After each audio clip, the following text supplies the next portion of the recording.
This next 30 minutes is going to be really, really powerful. You're going to be able to hear from one of the founding distributors of Nu Skin Enterprises. Earlier, I talked about courage and perseverance, okay? Imagine the courage and perseverance was required of him to join Nu Skin when we were nothing, okay? So can you please help me give a very, very warm, enthusiastic welcome to Craig Bryson.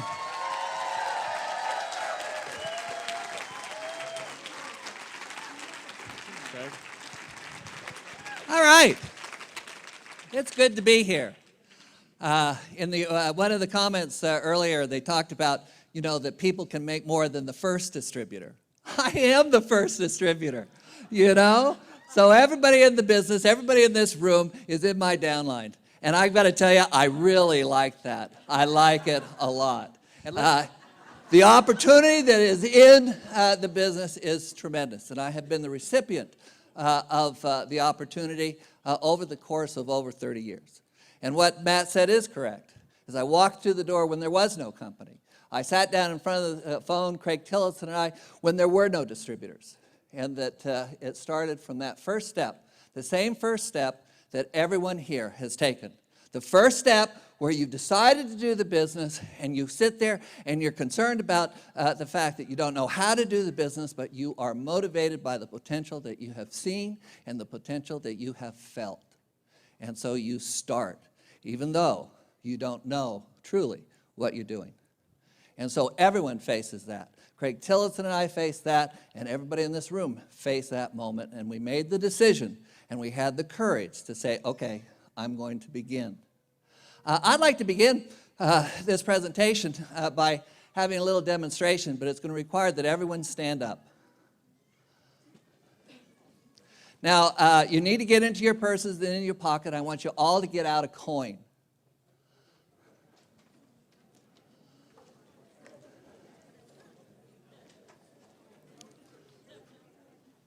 If you don't have a coin, maybe you can get it from a neighbor. All right. Everyone on your feet, everyone has a coin. This is what we're going to do. I want you to flip the coin, and we're going to do heads and tails. That's all we're going to do. We're going to do heads and tails. So I want you all to flip the coin, and I know that many of you are going to be uncoordinated, and you're going to be digging that coin out from beneath chairs. But I want you to flip the coin, heads or tails, look at it. Everyone who has heads, I want you to sit down. Okay. Those of you who are still on your feet, I want you to flip the coin. Everyone who has heads, I want you to sit down. All right, I want you to flip the coin again. Everyone, at this point, who has tails, I want you to sit down. All right, I want you to flip the coin again. Everyone who has heads, I want you to sit down. How many do we have? Raise your hand if you're still up. Okay, flip the coin again. Everyone who has tails, sit down. So who do we have left? So we have, you guys come up here. This is worth $100 to you, so come on up here. Okay, you just stand right here. Let's see who's going to win this contest. And remember, no cheating. Okay. Flip your coin. Flip your coin. Everyone. All right. Everyone who has heads, take your seat. All right. Flip your coin again.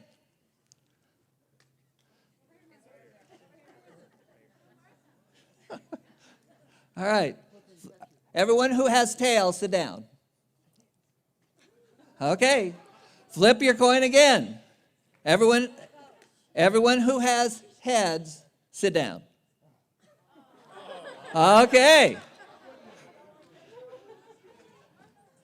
Flip that coin again. If you have heads, sit down. You have tails. You have tails. Flip that coin again. If you have tails, sit down. You have heads. Oh, I have a tail. You're down. Hey, we have a winner here. Okay, this is great. She won. She got somewhere. I have $100 to give you. Oh my God. Okay.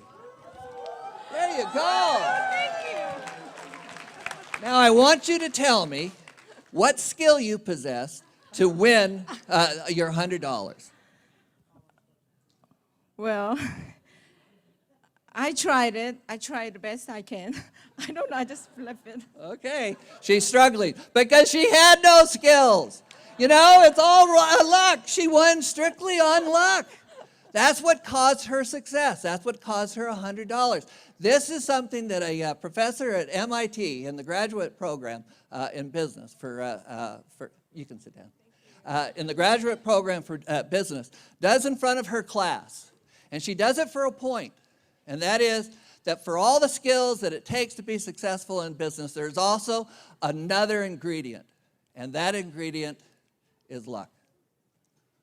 Everybody who gets into business is going to have that business succeed or fail with at least a partial portion of that success or that failure based on luck.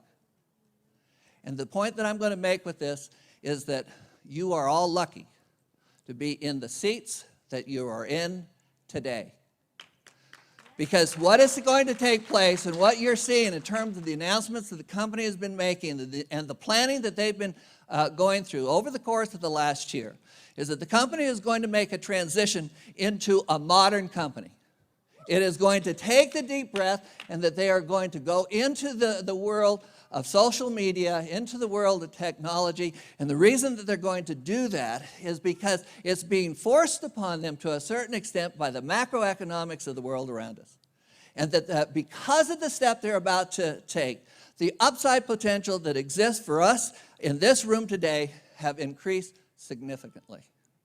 And that we're going to take a moment and understand how and why that growth and opportunity is taking place each and every day. The import of this moment can't be underestimated. And there's lots of companies that have failed to take the step that they needed to take when the circumstances demanded of it. Those of you who've been watching the election over the course of the last, it seems endlessly, over the course of the last 3 or 4 or 5 months, you saw the rise and fall of Carly Fiorina. I mean, you saw her in the debate. If you watched the debate, you saw her. She's a dynamic woman.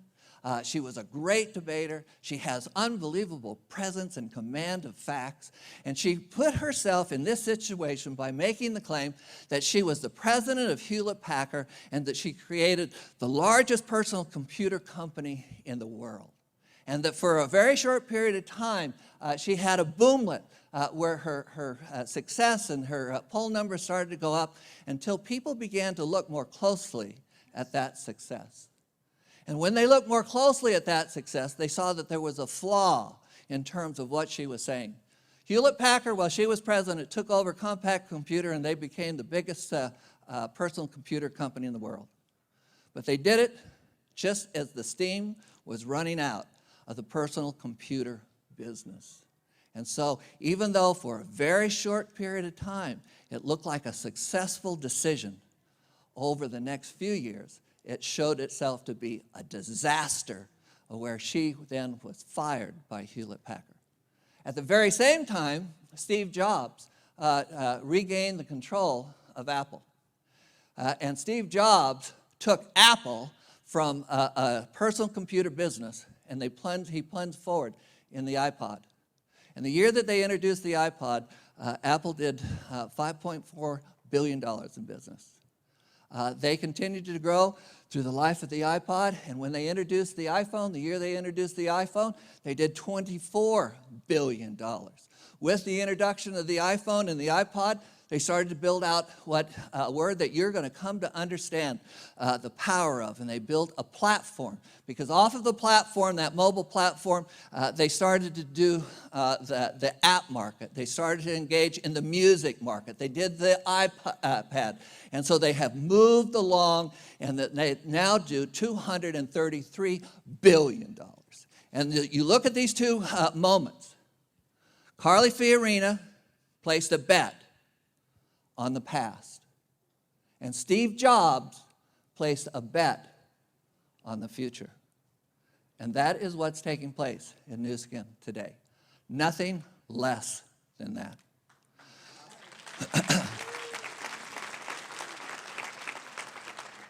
When you look at the world around us, you can see the reach in terms of communication has changed. This past September, a show was introduced on CBS. It was called Limitless. And so that they introduced the show, and that the very first week, they did 9 million people who watched that show. But you know what? That doesn't stop there. The TV market has changed, and it isn't enough to know how many people watched you the first night on broadcast television. To understand the true success, you then have to look at the DVR market and how many people recorded that show and how many watched that show through the recording over the next 30 days. Then you look in terms of the streaming market of Netflix. And then you have to look at the streaming that takes place off of their website and off of their apps. And so instead of having 9 million people who watch Limitless, when you really look in terms of the reach of that program, it is 16 million people. Because the traditional way to reach an audience had changed so dramatically that you see millions and millions of more participators in terms of that content because of the addition of these different media outlets. And the same thing's taking place for us. And so as the company builds out a platform, because that's what they're doing, they're building out a platform for us in terms that allow us to reach in to the social network.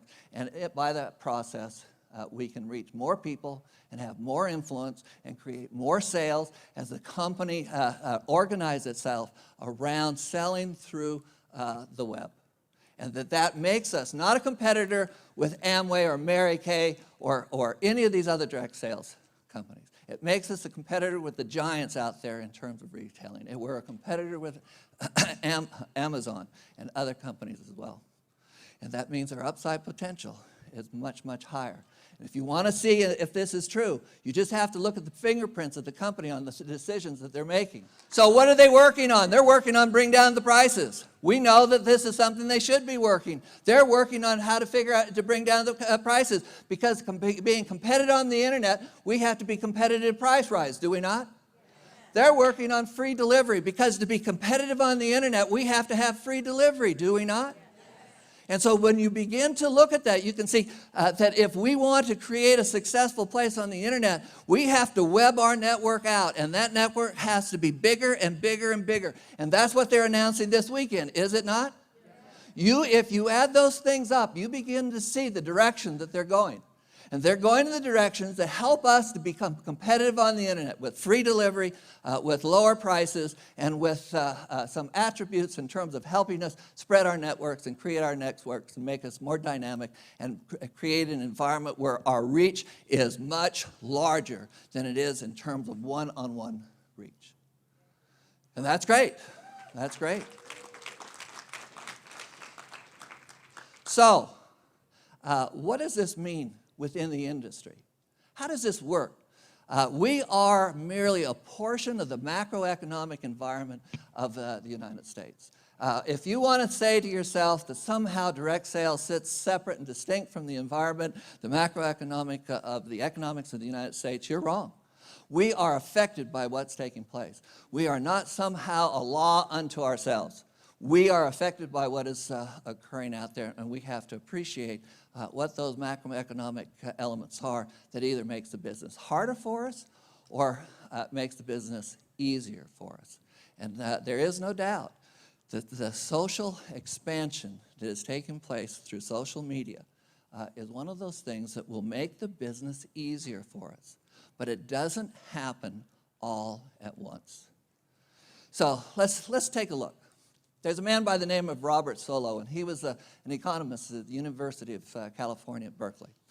He made the discovery in his economic research that every bit of growth in terms of the well-being of the people of the United States came from technological advancement. Every bit of growth, every bit of wealth, every bit of all those dollars that transformed people's lives from the turn of the century into the 1950s where he did his work, it all came from technological advancement.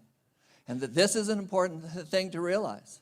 He then looked at the technological advancement that was associated with the coming of the computer age. And he made a startling observation, that there was no productivity gain, which means there is no increase in wealth because of the advent of the computer. And so he looked at it 10 years into that revolution, and it was a stunning moment for everyone. How could it be all these billions of dollars that were spent on IT, on information technology? How is it that it wasn't creating wealth? And then additional research looked back, and they found that in a similar situation with the introduction of electricity 100 years before, the same thing had occurred. And so as they delved deeper into the moment to see exactly what was taking place, this is what they found, is that when electricity came into to the industrial workplace, they took out their steam engines, boom, and they put in electronic power, and everything remained the same. Everything remained the same. Instead of the power coming from steam, the power now came from electricity, but nothing changed. It took 20 years before anything changed. And what changed then is that they got all the old managers out and new managers who came in, and they say, why are we doing it the old way? We're not confined by the limits of steam power. We can take electricity into the stations, and we can organize our factories in a way that makes our businesses easier. We can produce products for less money. We can produce more products in less time.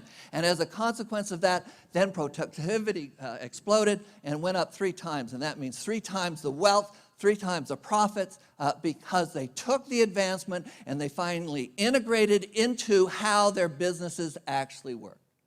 And you know what? The same thing then happened with computers, is that IT, after 20 years, suddenly became part of the business. Instead of just using a computer for a typewriter, they began to use computing power for the possibilities that actually resided within that computer power.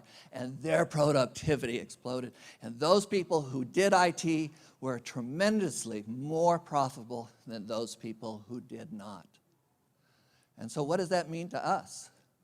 Because we're not immune from those facts. Because we're a business, and we operate under business brackets. And what that means to us is that we have to adopt the technology. And we have to adopt the technology, and we have to create, just like the people with electricity, we have to create a flow that improves our creativity, not just our creativity, but our productivity. And that will improve our profits, our income, our success, and that will attract increasing numbers of people, that will attract increasing numbers of revenue dollars as we grow through a virtuous cycle. But that's what's taking place. I'm going to assume everyone listened to Emma and Hazel. You haven't? Okay. Emma and Hazel are an example of someone who realized the impact of social media. Taking the impact of social media, they put it into a flow that changed the business. Not radically, but they saw what it was going to take and for them to participate in the market. They're young. Hazel, I think, is in her late 20s, and so that they have a market. And you can see what they did. They gave away high-priced products. They focused on lower-priced products. Products that other people weren't paying attention to, but they knew their market. The millennial market didn't have a lot of money to pay for high-price aging products. And so they didn't sell high-price aging products because 25-year-olds, 35-year-olds didn't care about high-price aging products. They matched their products with their market, and that they, both in terms of price and also in demand, and that was a rejection of what was taking place elsewhere. And that was helpful to them. They also rejected the high cost of getting into the business. In other words, when you have packs and you're selling kits and all these things, you're creating a price for getting into business. And if that price goes up too high, you price people out of the market. They did away with those kits. They lowered the price for participation, which means they had a higher rate of sponsorship. And as a consequence, they started to move faster. And then they took social media and they put it into a flow. And so they used social media for real-time confirmation of people being successful. And you look at the success trips and say, hey, that's great. Well, the success trips are wonderful. But when Hazel and her group went to Miami, is they took that success group, and as it was mentioned, because they used social media within the flow, they flooded social media and everyone that followed, not just them, but all those networks with what was taking place and the fun that they were having and the success that had accounted for them being in Miami. So they took social media, and just like the electricity and just like the personal computer, and they put it into the flow of their business to match up their products with the prices, with social confirmation. And that's why we're seeing the growth in the UK, a market that frankly has been dead for a generation. So that's where we are. That's what's taking place. There is no reason why the same sort of thing can't happen in the United States. None. And that in that process, we should see the revenue in the United States double and triple and quadruple because the law of economics demands it. And the company is making a bet. They're placing $25 million to take and put us on the first step. But in the same way that, for Apple, the iPod was just a first step that led to the iPhone, that led to iTunes, that led to the iPad, that led to the App Store. You have to take the first step if you're going to be positioned for the second step. If you want to look at the founder of Netflix, the founder of Netflix had no desire to rent out DVDs. That was not his business model that he wanted to pursue. What he wanted to pursue was streaming media. But he understood to participate and to position himself for streaming media, he had to get into the business of renting out DVDs. And that's what he did. So he rented out DVDs, and when the economics of streaming video became rational, he was in a position to take advantage of that change and that technological advance. And that as streaming video became more successful for him, he took another step up, and he got involved in original production of entertainment material. And it comes step by step by step. And Nu Skin is building the first step for us. But the question is, are you going to take that step? What are you willing to do to learn what it means to be productive in the world of social media? Are you going to position yourself so when the next step comes along, are we going to be positioned to take advantage of that change? That's a question, and you all are going to have to answer that question. You can go on in the same way you've done the business, and you'll have a success. But if you want a larger success, you have to understand the principles of productivity, and the company is placing those tools in your hand, and you need to embrace it, and you need to develop your skills around it. Let me say this, because I'm running out of time. The nature of a leader in Nu Skin is changing dramatically. What it takes to be a leader today is different than what it took to be a leader 30 years ago. And what it's going to take to be a leader 5 years from now is going to be different than what it takes today. And let's talk about what we can see, not be futurists where we make projections of what the possibilities are, but let's look in terms of how that works today. So, the example that I like to get is the example when I was first young in the business. I used to do a lot of traveling. I've got about 2.5 million miles on Delta alone. I probably about have 5 million miles in frequent flyer miles on all the airlines. And so I've done a lot of traveling. And that it taught me a lot of lessons. One of the lessons, which I'm going to waste time on, is that I was in Cincinnati on my way to the UK. And so I had settled in. I was flying first class, and the description of me is a pretty apt description. I would travel, and I have to say, I would look a mess, right? I would look a mess. I didn't have any leather briefcases. I would travel with a bag that I would get from the gift shop, that I would buy all the magazines, and I'd shove magazines into my bag, and I'd shove books into my bag. And I was in Cincinnati, and I get situated in first class, and I push all my bags into the pouch in front, and it's spilling out over everywhere. And I'm sitting there, and through this period of time, I also carried a Game Boy. So I'm sitting there with long hair, which I'm going to start calling the Trump hair. I was wearing the Trump hair early. All right, so I'm sitting there with long hair, looking a mess, in first class, playing Game Boy. So this guy walks up, and he passes, and I could feel that he had animosity for me. I didn't know why, but I could feel his animosity.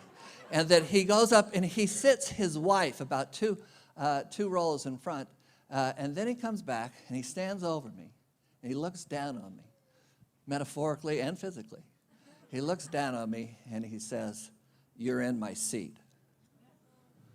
Well, I've been in this situation before. I said to him as I played my Game Boy and paid no attention to him, "It's my seat." So he's upset. So he calls over the flight attendant. And he calls over the flight attendant, and this is what he says. And I can't remember his precise name, but this is what he says. "I am Dr. John Smith."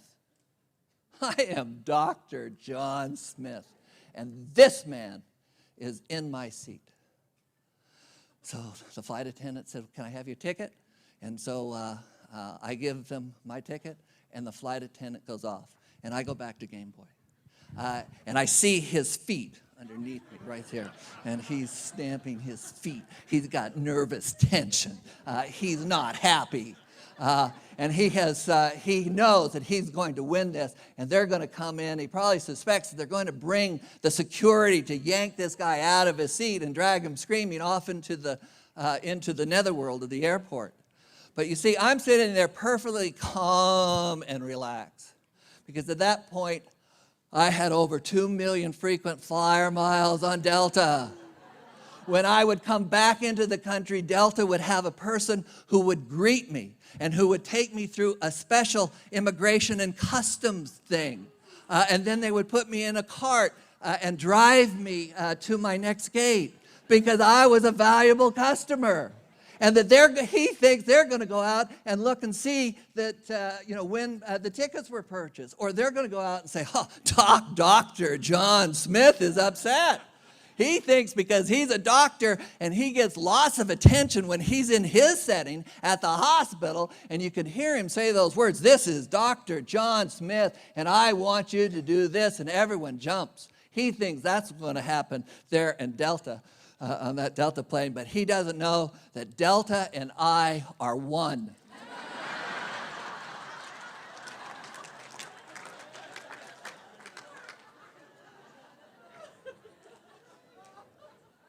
So the flight attendant comes back, and she touches his arm, and she says, "Let's see if we can find a seat for you in the back." And I hear him saying, as he is drug off, "In the back? In the back?"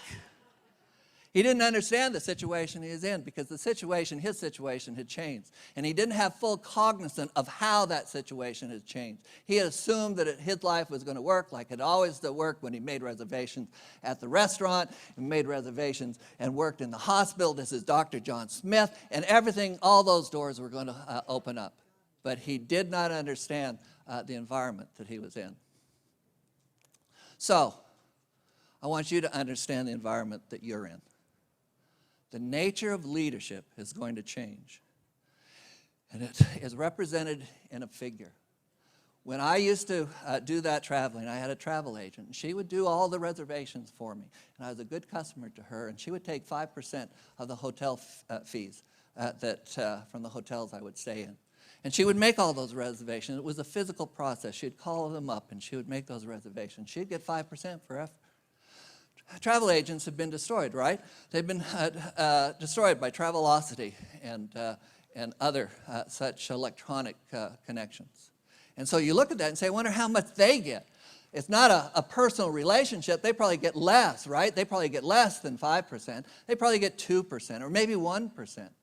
But that's not the case. They get 25%. And they're raising their prices. There's some predictions that they'll go up to 50%. I want you to think about this for a second. They will get 50% of the dollars paid to a hotel. 50%. I mean, right now it's 25, 30%, but it could go up to 50%.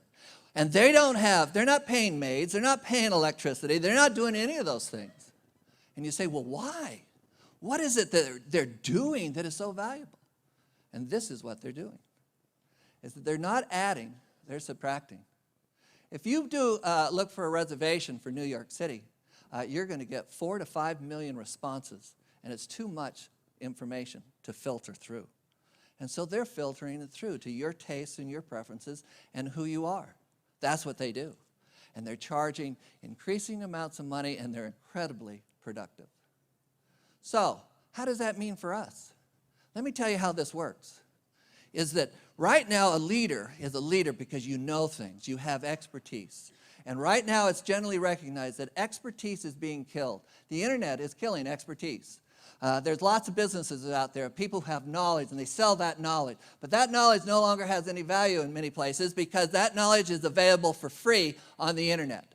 And so that anyone who wants to know about wine or wine prices, they used to call an expert that would help people and guide them into the choice of wines and the investment of wines. Well, they don't need that person anymore.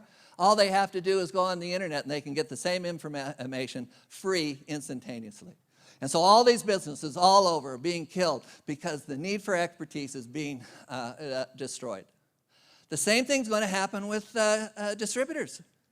If you want someone to learn the marketing plan, it doesn't take a leader to describe the marketing plan. You can go on YouTube and send someone to YouTube, and they'll get a tutorial on the marketing plan. If they don't get it the first time, they can watch it a second time, or they can watch it a third time until they know every dotting of the I and crossing of the T. They don't need you. Nor do they need you to tell how you build a business, because there's going to be a tutorial on the internet that they can go and that they can find someone who will teach them how to do the business. And so the expertise that has been historically part and parcel of a leadership position isn't necessary anymore. And so you say to yourself, oh, why, how? You know, they pay me big bucks. You know, why? What's going to happen if they don't need me anymore? They still need leaders. It's just the nature of leadership is going to change. And you're going to become like Expedia, and you're going to become like Travelocity. It's what you take out that's going to have value. It's how you show them how to do the business, and what they need to connect to, and what they need not to connect to. It's not the connection itself. It's not the information itself, because that's readily available. It's the sifting of that information so that they can productively engage in the business. And that's a change. And that you need to understand that part of that change is that as the world of connections, that social media, that's the internet, you need to stay on top of the world of connections so that you can show your people what is the best way of doing business. That means part of your obligation is going to be learning the technical advancement and sifting through the technical advancement and staying on top of the opinions and the observations that other people are making. And this is a change. And if you don't, then you're going to have a hard time doing the business within the millennial generation. Because the millennial generation does business in a different way. There was a team elite. Ooh, I'm out of time. I'm really out of time.